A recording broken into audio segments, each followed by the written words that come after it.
Hello guys, my goodness, we've had so many new subscribers since the last video. Welcome everybody. I gotta say, I'm sure you noticed it's been a couple minutes since I posted here. We had about 2 weeks between the time we moved out of our side of the duplex and the tenants moved in, plus their final walkthrough was a couple days before move-in, so we were moving at a breakneck pace there at the end to get everything done that we couldn't do while living there, like the flooring, stairs, bathroom tiling, painting, you name it, we did it in the last 2 weeks. So after that was finished, I put all my videos aside and took a mental health break. So this video, you guys, you're in for a treat. As you can see here, everything went really smoothly with this dryer project.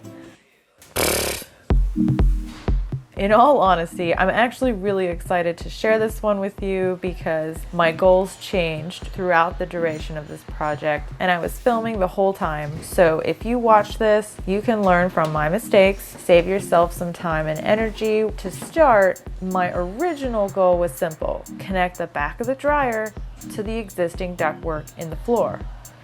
As we inspect this ductwork, we can follow it through the floor, into the basement, out the wall, and finally outside. And all seemed well. The existing ductwork was in good shape and it was actually semi-rigid metal, not that crappy shiny plastic ductwork that's made to look like metal. That's so dangerous, it catches fire, I don't know how it's legal. Anyway, the existing ductwork looked great. But as you'll soon discover, all was not well in the neighborhood. My goal for this day was to not go to Lowe's. I was so sick of Lowe's at this point. I had my single piece of elbow duct, I had a little bit of foil tape left, and I had a single clamp. So I had everything I needed to get this project done, assuming everything went great. Remember, my goal for this day, do not go to Lowe's.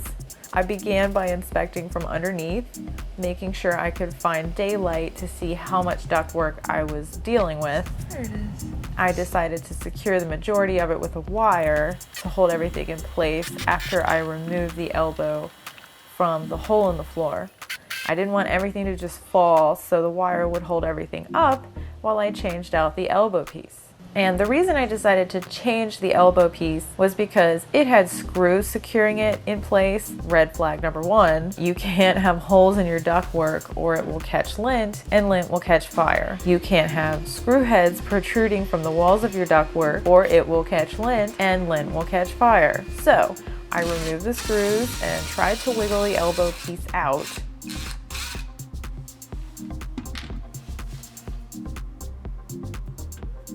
But red flag number two, it wouldn't budge. Turns out the hole in the floor wasn't even a full 4 inches in diameter, so I wasn't gonna get a new piece in even if I could get this old piece out.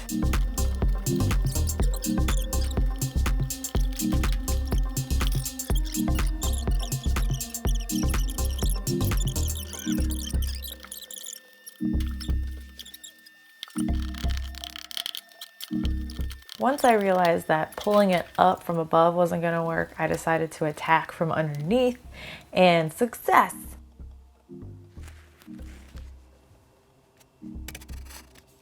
But now the real discoveries began and I started to sense a Lowe's trip in my future.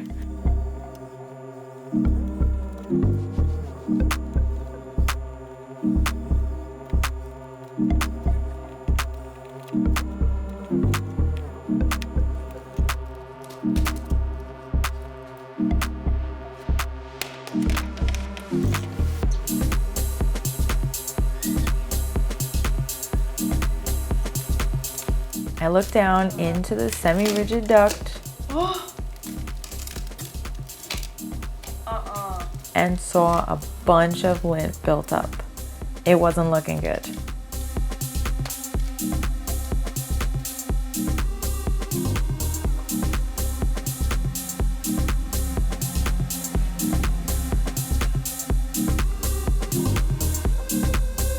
But no, I could salvage this. I took everything apart and tried to clean it by hand.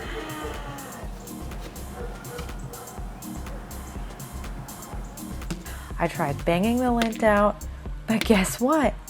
That smashed the duct.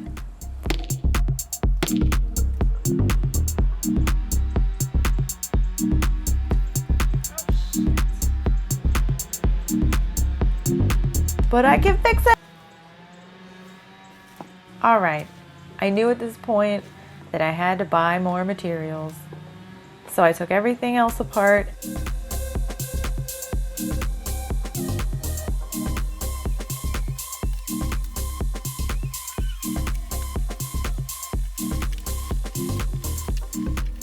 And look what I found.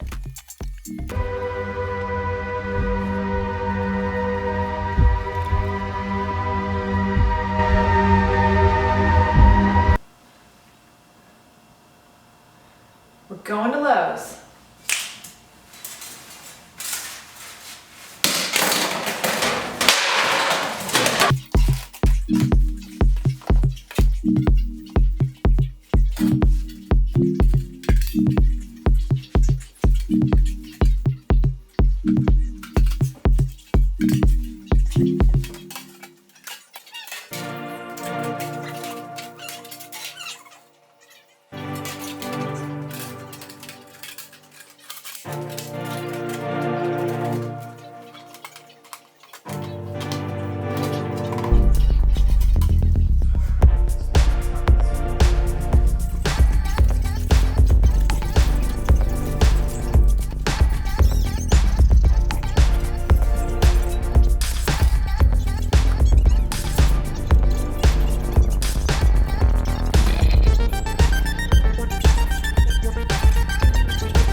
All right, right about here is where I realized the hole was not 4 inches in diameter. That is not 4 inches. It's not 4 inches. Just like first blood. Yeah. So Kyle came in and used the Sawzall to widen it for me. And once I finally got that first piece in, I began to assemble everything.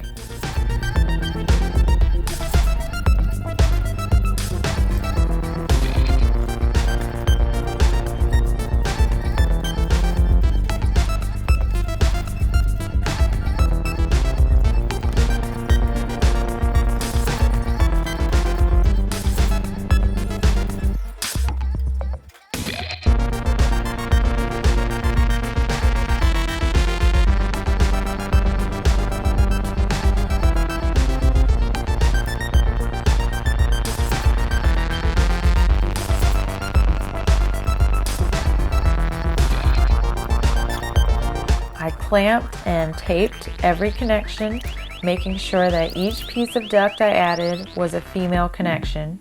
That helps prevent lint buildup, which is good.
Last screw turn for the basement.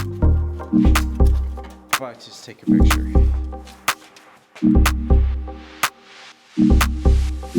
Now to the final connection.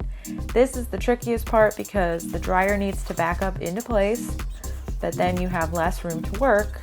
So yeah, it's interesting. Grab your popcorn. By this time in the process, there wasn't even enough room to film, so just know that behind the dryer, I am connecting the last 2 pieces.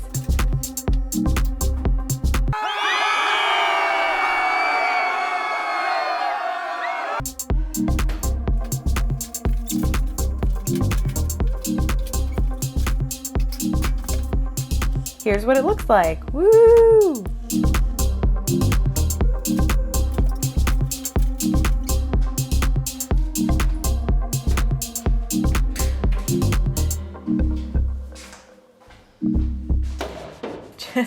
Just give me a minute. I'm gonna enjoy this, okay?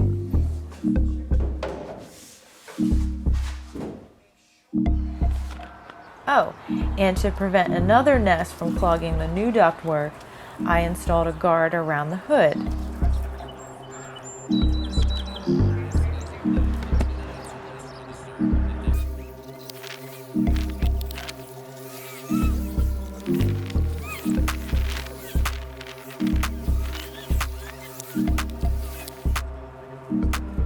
This one lifts up to give you access to the duct and then hooks back into place to lock shut and keep rodents and birds out. So what did I learn from this? You can plan all you want for a project to go a certain way, but expect things to change. It's important to be flexible and be willing to go back to the store if you need something, especially if you want people to be safe. Go get the materials you need to make sure it's done right. I'm learning so much from all these projects and it's making me a better homeowner. I can look out for things now that'll keep my family safer, and that makes all this worth it. And honestly, I hope you learned something. Learn from my mistakes so that you don't have to repeat them. All right, I'm out. Thank you as always for watching these videos, and go ahead and subscribe to see more of these projects, and best of luck to all of you on your own projects. You can do it. Till next time.